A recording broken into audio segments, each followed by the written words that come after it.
Ruby Franke's ex-friend and business partner, Paige Hanah, has dropped video number 2 in her tell-all series that she's been releasing on her YouTube channel. She wanted her story out there. She wanted everyone to know exactly what she went through in Connections with Jodi Hildebrandt, how she introduced Ruby Franke to Connections, and how Ruby Franke took it and twisted it. In this video, Paige shares a lot of information about how Ruby Franke got involved in Connections, some of Jodi Hildebrandt's biggest secrets that Paige started to learn throughout the time she spent in Connections, and she also shares what happened once Ruby got extremely involved in the program. Take a listen. Here we go again. This is the second video where I explain my relationship with Jodi Hildebrandt and Ruby Franke and give some understanding of the timeline of events that led up to where they are now. In this video, I'd like to talk about some of the things that I saw that showed me where I was giving Jodi control, where I was giving Ruby control. I introduced Ruby to Connections in 2019. Or 2018, 2019. My husband and I took Kevin and Ruby on a trip to England and Scotland and Ireland for the purpose of family history. My focus was that sometimes that pain is generational, and if you research your family's history, a lot of times you can see the pain, find the pain, and work to heal it in your own life, breaking those chains, those generational chains. So we took this trip, and I loved it. I loved my time spent with them. I loved learning about Ruby's family and educating her in where they came from. Kevin's family, the same. And it was really that trip where my husband and I became very close to Ruby and Kevin.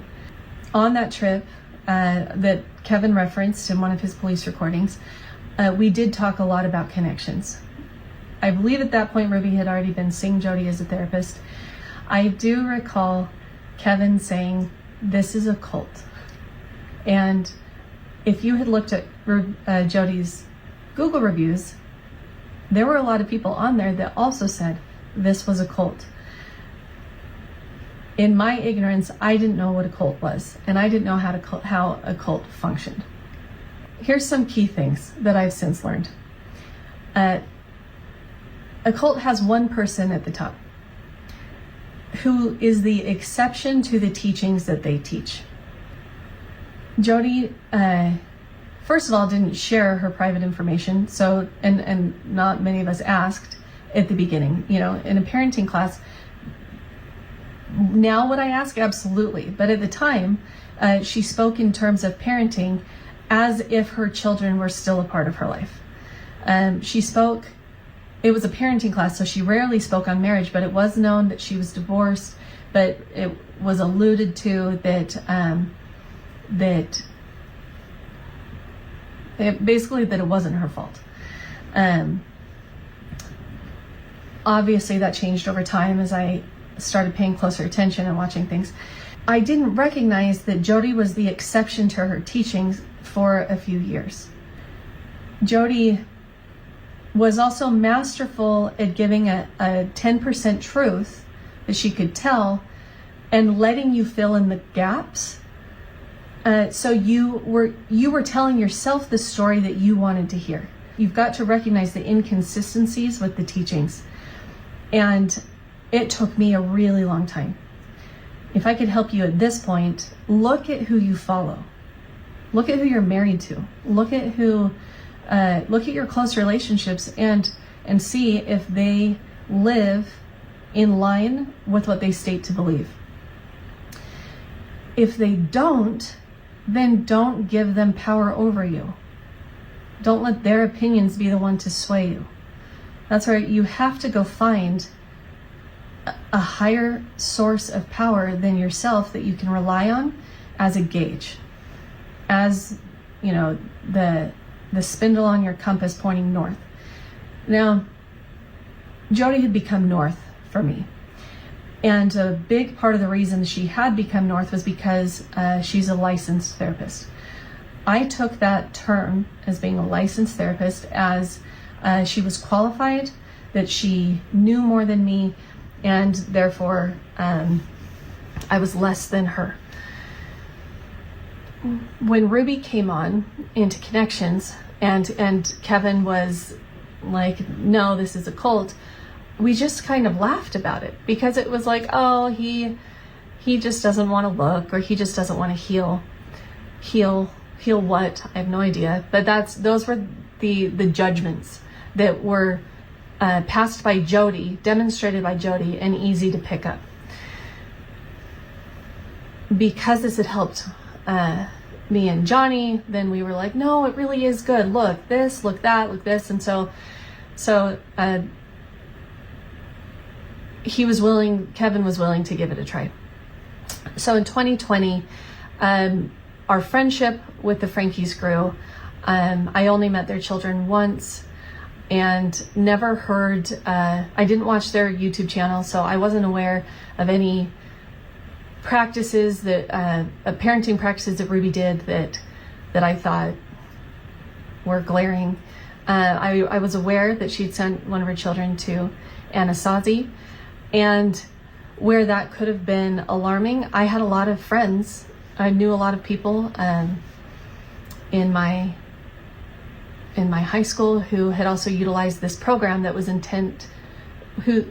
that's intention was to go and basically take kids out of the environment that's harming them and to reset them in a way of living off the land and getting closer to nature. And so I was aware of that with the Frankies, but nothing that I thought was like, oh, they're horrible people or they're really messed up. I mean, I thought they were really wonderful.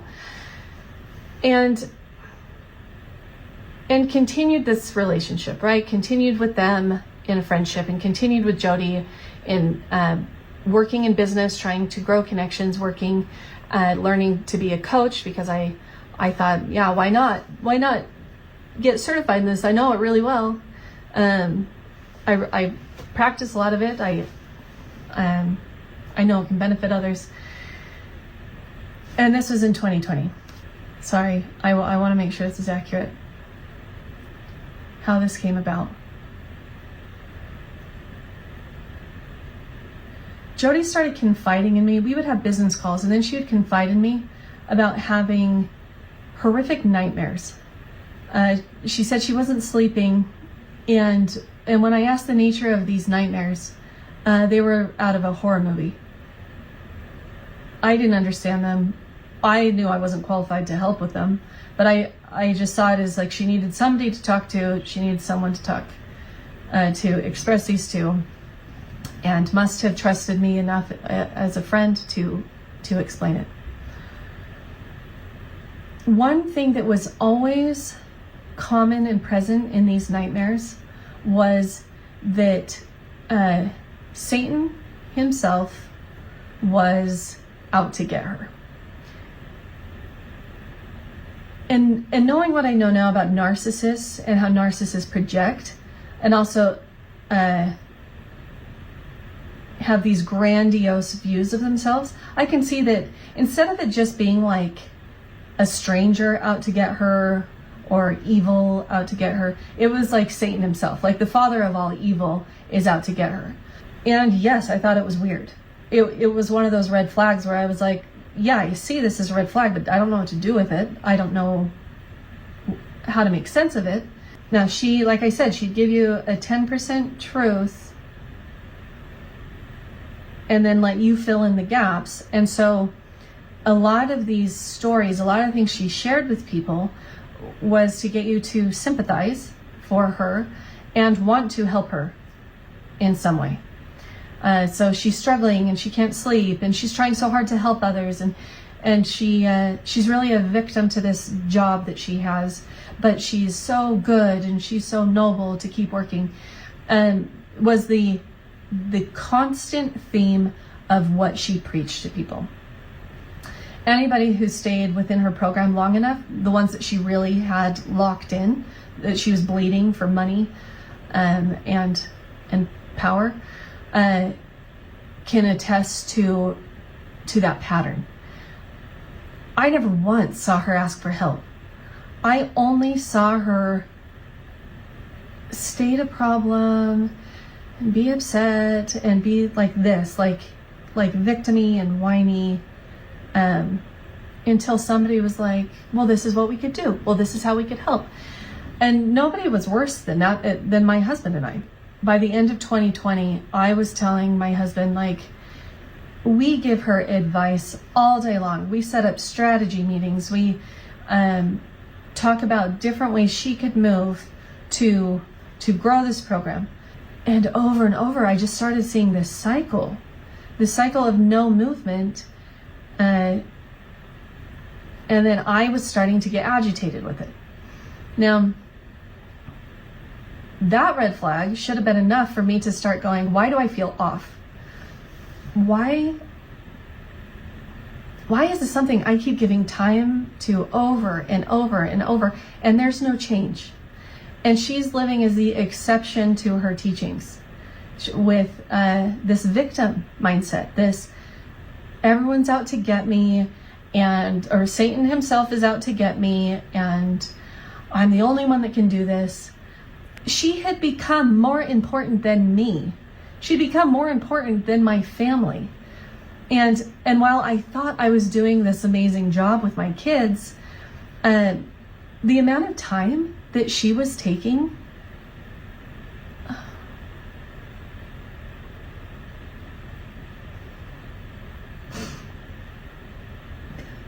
I still get really upset because it was so selfish.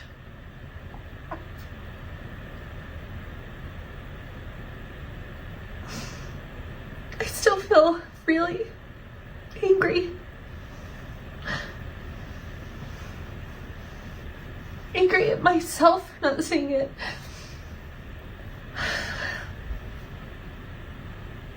And angry at her for what she did knowingly. And I was pregnant and had given birth to my 8th child in September of 2020.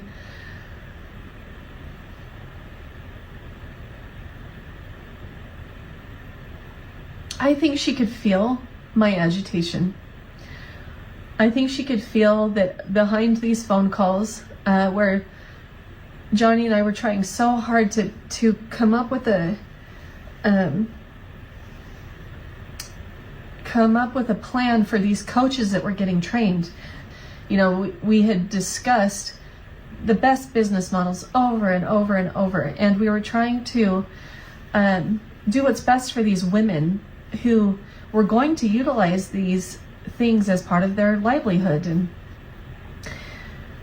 And I was getting tired and agitated, and I think that was a part of why she started telling me her dreams.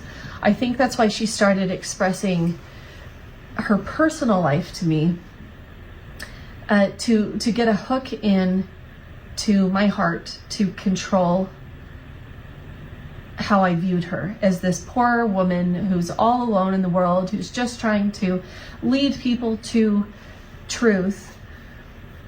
And how could I walk away from that? How could I leave that? By the end of 2020, Ruby and I had decided to do a YouTube channel together called Under the Rug. It's no coincidence that I also am calling this channel Under the Rug. After it was all deleted and completely dismantled, I had learned through the process of Ruby and I doing Under the Rug, everything that had been under the rug of Jodi, and that she'd been hiding for decades. And so I brought it back.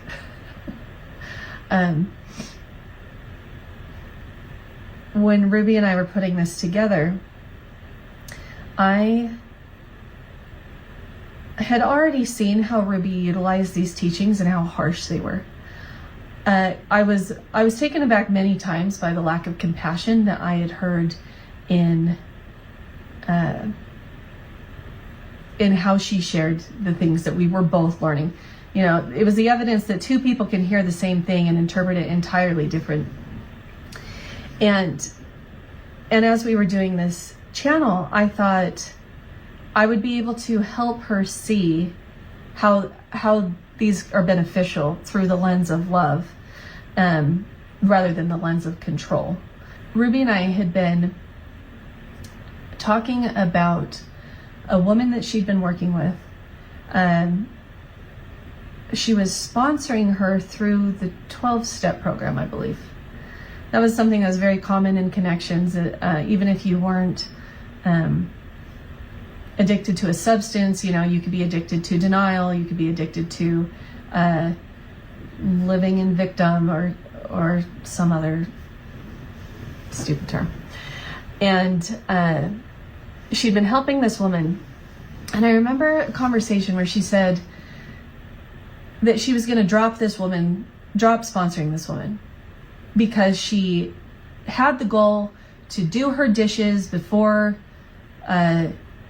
she went to bed every night, and she just wasn't doing the dishes. And so she's not coming through, so she's living a dishonest life. And Ruby had said all these things.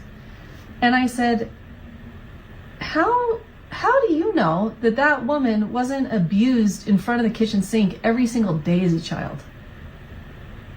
How do you know that being in front of the kitchen sink is the most traumatic place in the entire house to be? And that's why she won't do them. And she's not going to heal until she figures that out. And Ruby just looked at me, like down her nose, and said, I've never heard Jodi explain it that way. And I was shocked. Because in my mind, I was thinking, isn't it a given? Like, you think you can just like talk to this woman over and over and then she'll start doing her dishes? Like, isn't it a given that there is something bigger and deeper going on that you can't help? So that was the first thing where I was like, how could you have no compassion towards this person? The second thing was, you've never heard Jodi explain it that way? When did she become the gauge to how you see others? And that was one of the first times that I was like,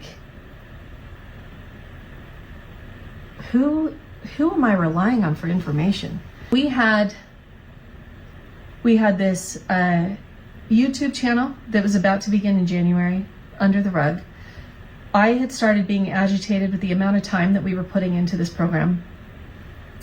Jodi had been confiding in these dreams, in me, with these dreams that I felt honored to be included in, and yet was like, who has dreams like this? Like, these are worse than any horror movie I've ever heard of. And so it started showing some glimpses into her life behind closed doors. At that point, I should mention, I also started becoming more aware of her personal life, of her relationship with her children, and how it was different than it had ever been explained. And so all of these alarms were going off, and yet it wasn't enough for me to pull out. It wasn't enough for me to recognize that this is functioning as a cult, and that I need to leave. If you take anything away from this video, I hope that it's recognizing that these teachings, any teachings, can be good until they're weaponized. And what I started recognizing was that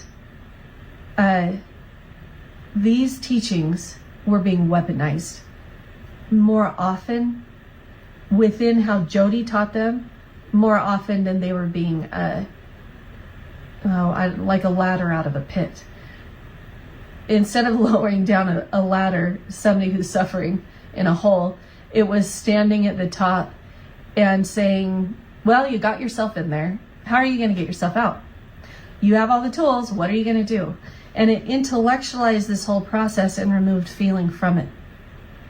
So she created an army of a bunch of people who could intellectualize problems with no feeling, and then call out others on saying, well, you're not living honest, responsible, humble.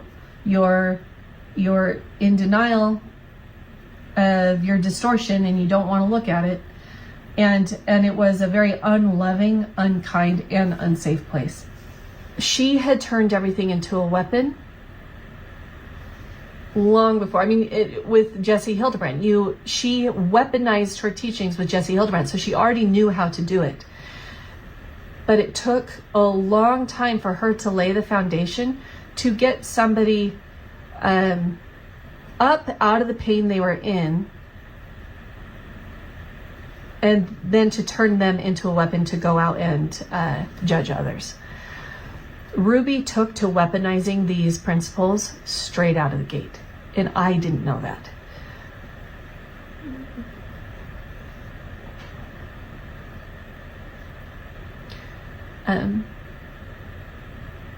Her children suffered a lot longer than in the basement of Jodi's house. And some of you saw it on their YouTube channel.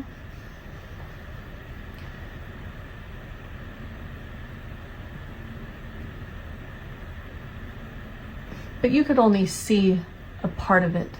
Understanding how a daughter could so badly just want the approval of her mother, and then be given these tools instead of a way to go, oh, this is how I can love myself more. It's, if I just do this, and this, then I will have earned my mother's love. And a mother who has these weapons, who can say, do you see how you're not a good child? Do you see how you're selfish? Because look, I have the evidence. You are in distortion because you are using these denial strategies. You're using this, whatever words would have been used in connections, to basically break these families apart, to turn these children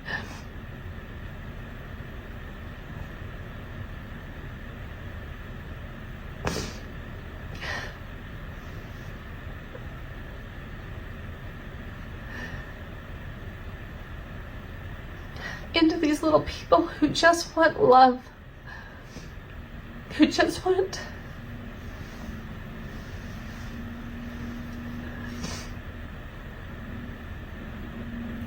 to be seen and told they're good, and told they're enough. They're willing to do things in the name of truth to earn the love of their mother. That's the weapon Jodi created, that was used not just in the Franke family, but were used in many homes. Not to that extent, but still enough to the extent of a parent saying to a child, see, there's the evidence you're not humble. See, that's why you're suffering, is because you're doing this and you're doing that, as opposed to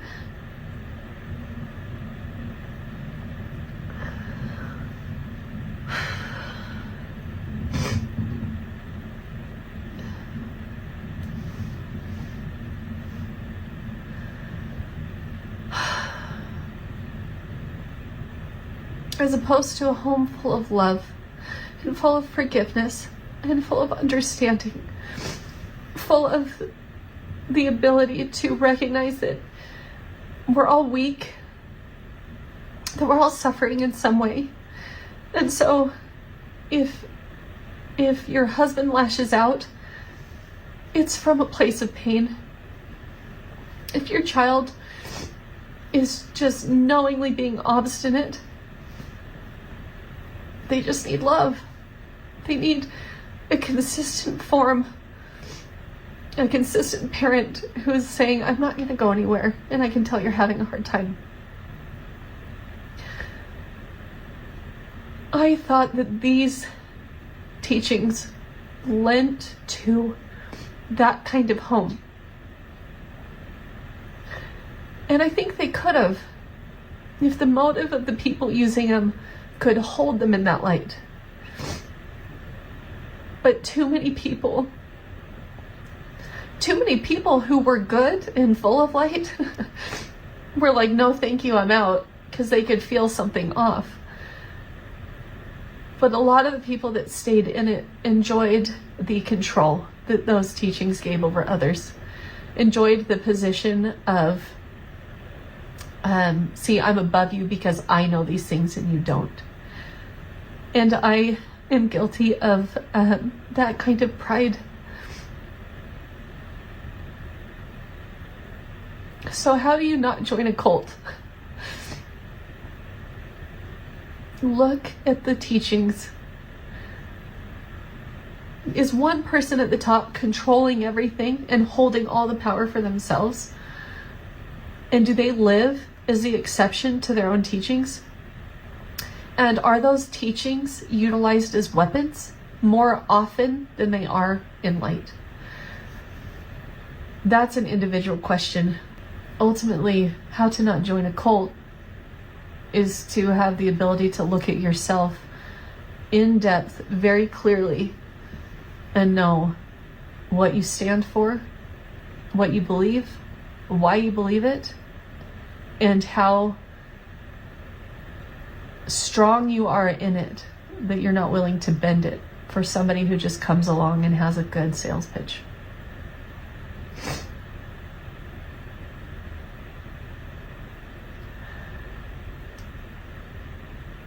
My next video is going to cover 2021. A lot of things took place in 2021, beginning with the coaches being trained and just about in February, finishing their training and being ready to go out and teach on their own, to Jodi coming and staying in my home for 6 weeks, to the end of my friendship with Ruby. The ended very abruptly and harshly, and then the pieces that needed to be picked up after that. So thank you for your patience. I don't know when these will be put out. Thank you. As you just heard, Paige is going to be uploading another video. I will definitely be uploading as soon as that comes out, so make sure you subscribe.